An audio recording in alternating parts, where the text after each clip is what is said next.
to improve all the 19 factories ya machanichai. Tenderruok mar KUPPET okoni giseketo ikruok makare ne yiero margi ma itimo chakre dwe mar achiel higa manyien, ka bende girwako ng'eto mar doho makoro chiwonegi thuolo mar tiyo gi chike manyien mar riwruogno e yiero margi.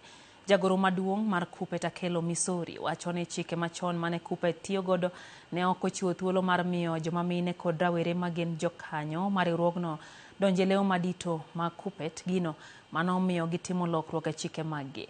Okoni yiero magi chano timo chakre dwe mar achiel higa manyien. Leo mathoth makoro idhi lar dhi bedo mathoth kochakre e counties nyaka e kuku mar KUPPET, gino mano omiyo gikawo okang' mar timo lokruok e chike mataogi. Kokoni ondamo mane doho kawo mar yie gi lokruok makamano okelo fuong'ruok ne joma mine kod rawere riwruogno. Ne gilose mbarany ma Tom Mboya e boma ma Homa Bay e kinde maromo mar jokanyo ma KUPPET e Kenya mangima. To ni mine katina inya tadek e branch kata national office. To bende wakao jowa matindo makoro iluongo ni Gen Z matekre ng'eny e tich. Gimbe makoro gido bedo mang'eny e tich ka. Gimbe wamiyo gi position ma ginyalo chung' e tich moro amora, to kendo margi no endo wamiyo gi mar achiel. Mar adek wamedo lemo mang'eny e ofise mag manyo ni branch ma en county to gi national office koro oyawore.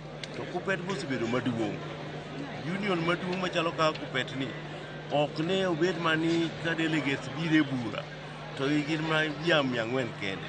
Wadwa ni wang' ni kwa bire bura to nikech watiyo gi gimiluongo ni prorata, koro wan alufu kata dek delegates conference. For once, we'll have a national leader from the youthful fraternity sitting on this board. And among the gains also, we are going to have the prorata, where we'll have a bigger number of delegates coming to make decisions for this union.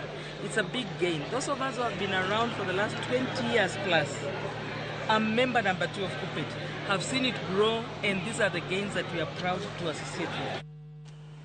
Dakika na par kod ang'wen nyakworo mga juang bang' sa 7 mar odiechieng'